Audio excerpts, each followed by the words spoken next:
30 वर्ष धरी काम कर विद्यालय 30 वर्ष धरी काम कलापर से अनुदान ना से मैंने बंचे किपर ये हूँ बर्तमान समस्या ज्वलंत समस्या तेणु से विद्यालय पिला माने से शिक्षक शिक्षयित्री अनुदान पाइला ना 30 वर्ष काम कलापर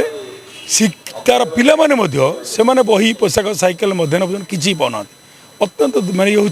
सबुठ कष्टकर बेपार से विद्यालय चलो केमी से पिला मानू सरकार तो मिललानी सी बंचे केमी ये समस्त भितर से माने गति कर हाउतास भितर मो रंजन कुमार दास साधारण संपादक गोष्ठा तथा आवाहक स्कूल कॉलेज कर्मचारी समिति आपण मान माध्यम जनवाक चाहूँगी ओडिशार जनसाधारण को बुद्धिजीवी की तथा सरकार दृष्टि आकर्षण करने चाहूँगी ये जो आप देखुं अहोरात्र गणधारणा चली आज हूँ सप्तम दिवस अगस्ट 16 तारिख ए दाबी दिवस ये आंदोलन आरंभ होता तार आज सप्तम दिन में ये आप देखिए हजार शिक्षक शिक्षयित्री वर्षा रे भिजिक बस प्रचंड रौद्रता पर बस मशा को खातिर करना मशा डाउंस को यही भुवनेश्वर गांधी मार्ग में बस गोटे लक्ष्य लेकिन जे आमर दाबी पूरण होला आमर हक न मिलला पर्यंत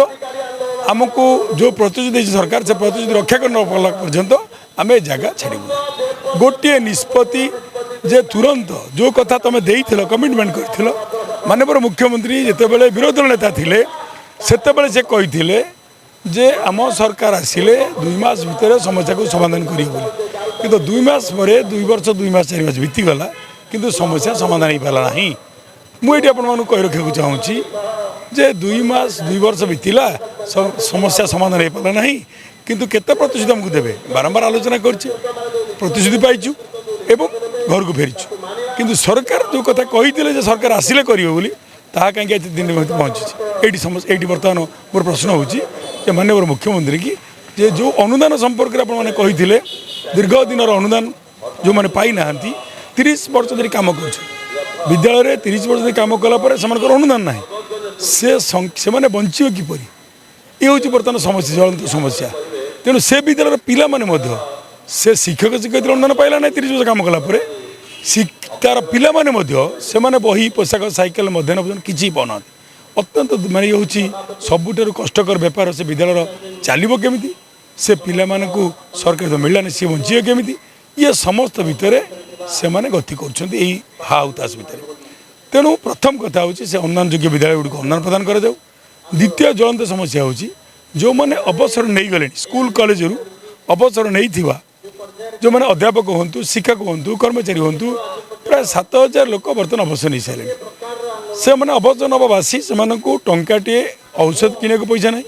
टंकाटे चा किने को पैसा ना एवं पान दुकान पान खंडे खाया पैसा ना ताले से केमी निजर गुजराण मेटाऊँ जीवन जीविका मेटाऊँ ता आज बर्तमान प्रश्नबाजी तेणु आपण मान मध्यम कहना चाहूँगी तुरंत सेमानकर जो स्कूल कॉलेज अवसर नहीं शिक्षक अध्यापक कर्मचारी मानक चाकरी शर्त सहित पेंशन प्रदान करने दाबी हो सहित तृतीय कथा हूँ ये जो विद्यालय गुड़िक महाविद्यालय खाली होगा ये जगार निजुक्तिर व्यवस्था ना किसी दिन पर ए विद्यालय महाविद्यालय भांगीज जब निजुक्तिर व्यवस्था न तेणु सरकार एसएससी माध्यम निजुक्तिर व्यवस्था तुरंत करूँ सहित सबू विद्यालय महाविद्यालय को जपरी भाव में माननीय मुख्यमंत्री स्वर्गत विजु बाबू 94 मसीह करते 3012 स्कूल सरकारीकरण आज पर्यंत गोटे विद्यालय आउ महाविद्यालय सरकारीकरण होना तेणु से कथा मुझे कहना चाहिए डबल इंजिन सरकार एवं ये लोकप्रिय सरकार तुरंत एक ड्रास्टिक स्टेप नि ऐतिहासिक पदक्षेप नि सब विद्यालय महाविद्यालय को सरकारीकरण करूँ ताल निजुक्ति हम ये पेंशन मिल ये चाकरी सुविधा मिल ये समस्त सरकारी सुविधा मिल पार यही कथा आप कह चाहूँ आउ गोटे प्रश्न रोचे जदि देखा विगत सरकार हो कि वर्तमान सरकार शिक्षा व्यवस्था कहीं दिनक दिन बिगड़बार बसुची कहीं सब बेले दाबी अधिकार प्राप्य ये कथा सबू दिन कहीं देखा कहीं स्थायी समाधान नहीं पानी आपको नहीं कौन कहे आपण मैंने जानते शिक्षा विभाग बर्तमान अर्धाधिक भाग होती शिक्षक मैंने जे कि बर्तमान से बिंदाणी एवं मनुष्य तैयारी कारखाना जो मैंने बिंदाणी से न्याय पाइबे ना से विद्यालय गुड़िक खाली भाव निजुक्ति ना ये विद्यालय अवसर होता पेंशन ना एवं जे 30 वर्ष काम कला से शिक्षक दरमा पाइब ना पिला माने से सुविधा पाइबे ना ताहले एठी आपण मान आशा कर किपरि भाव ता सहित ସେମାନେ କ୍ୱାଲିଟି ଏଜୁକେସନ୍ ମଧ୍ୟ ସରକାର ଯେଉଁ କହୁଛନ୍ତି କ୍ୱାଲିଟି ଏଜୁକେସନ୍ ମଧ୍ୟ ଯୋଗାଇଛନ୍ତି ପିଲାମାନଙ୍କୁ। କାରଣ ଏଠି ଆପଣ ଦେଖିବେ ଏଇ ବିଦ୍ୟାଳୟ ମହାବିଦ୍ୟାଳୟ ପିଲାମାନେ ଅନେକ A1 ପାଉଛନ୍ତି, ମହାବିଦ୍ୟାଳୟରେ ମଧ୍ୟ ଅନେକ ଭଲ ରେଜଲ୍ଟ କରୁଛନ୍ତି ସେମାନେ, ଏବଂ ଅନେକ ଯାଇକି IAS OAS ପାଉଛନ୍ତି ସେମାନେ ଏଇ ବିଦ୍ୟାଳୟର ପିଲାମାନେ। ତେଣୁ ସବୁ କଥା କରୁଥିଲା ବେଳେ ସେମାନଙ୍କର କାହିଁ ଏଥିରୁ ବଞ୍ଚିତ କରାଯାଉଛି? ତେଣୁ ଶିକ୍ଷା ବିଭାଗକୁ, ଶିକ୍ଷାୟତନ ବ୍ୟବସ୍ଥାକୁ ଏବଂ ଯେଉଁ ଶିକ୍ଷାର ଅବସ୍ଥା ବର୍ତ୍ତମାନ ଆଜି ବିପର୍ଯ୍ୟସ୍ତ ଗତି କରୁଛି। ସେଇଥିପାଇଁ ତେଣୁ ସରକାର ଯେଉଁ NEP 2020 ଲାଗୁ କରୁଛନ୍ତି ବର୍ତ୍ତମାନ ଆପଣ ଦେଖୁଥିବେ ବହିରେ ଅନେକ ଭୁଲ ଅଛି, ସେ ମଧ୍ୟ ନିର୍ଭୁଲ ବହି ଆସିଲା ନାହିଁ। ତାପରେ NEP 2020 ଲାଗୁ ହେଲା, NEP 2020 ମଧ୍ୟ ସେ ଯେଉଁ ବର୍ତ୍ତମାନ ସରକାର କହିଲେ ତାହେଲେ ଯଦି NEP 2020 ଲାଗୁ ହେଲା ସମସ୍ତଙ୍କୁ ସମାନ ସୁବିଧା ଯୋଗାଇ ଦିଅ। ଏଠି ସେ ଛାତ୍ର ପାଇବନି ଗୋଟେ ପ୍ରକାର, ସରକାରୀ ବିଦ୍ୟାଳୟରେ ପଢ଼ୁଥିବା ପିଲା ଛାତ୍ର ପାଇବ ସୁବିଧା, କିନ୍ତୁ ବେସରକାରୀ ବିଦ୍ୟାଳୟ ଛାତ୍ର ପାଇବ ନାହିଁ ସୁବିଧା। ତେଣୁ ଏଠି କାହିଁ କମ୍ପାରେଟିଭ୍ ଷ୍ଟେଟମେଣ୍ଟ ଦୁଇଟା ଅଲଗା ରହୁଛି? ତେଣୁ ସମସ୍ତଙ୍କ ଭିତରେ ସମାନ ରହିଯାଉ, ଏଠି ଡିସ୍ପ୍ୟୁଟ୍ ରଖାଯାଉ। ଏଇ କଥା କହିବାକୁ ଚାହୁଁଛି। ଦ୍ୱିତୀୟ କଥା ହେଉଛି ଜଣେ ମଜୁରିଆ କାମ କଲେ ସନ୍ଧ୍ୟାବେଳକୁ ତାର ପ୍ରାପ୍ୟ ପାଉଛି, ତାର ମଜୁରୀ ପାଉଛି। ଏଠି 30 ବର୍ଷ କାମ କଲା ପରେ ତାର ଟଙ୍କାଟେ ପାଉନି ସେ ଅନୁଦାନ ଯୋଗ୍ୟ ବିଦ୍ୟାଳୟରେ।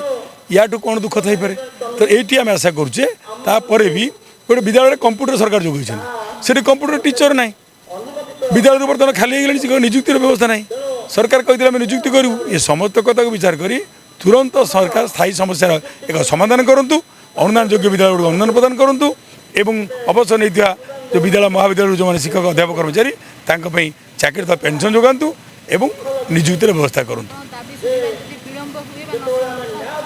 ନିଶ୍ଚିତ ଭାବରେ ଏହି ଆନ୍ଦୋଳନ ଚାଲୁ ରହିବ। ସରକାର ଯେତେଦିନ ପର୍ଯ୍ୟନ୍ତ ସ୍ଥାୟୀ ସମସ୍ୟା ସମାଧାନ କରିଛନ୍ତି ଏବଂ ବିଧିବଦ୍ଧ ଭାବରେ ଦେଇଥିବା ପ୍ରତିଶ୍ରୁତିକୁ ପାଳନ ନ କରନ୍ତି ଏବଂ ନିଷ୍ପତ୍ତି ସହିତ ବିଜ୍ଞପ୍ତି ପ୍ରକାଶ ନ କରନ୍ତି ତାହେଲେ ଏହି ଆନ୍ଦୋଳନ ଚାଲୁ ରହିବ।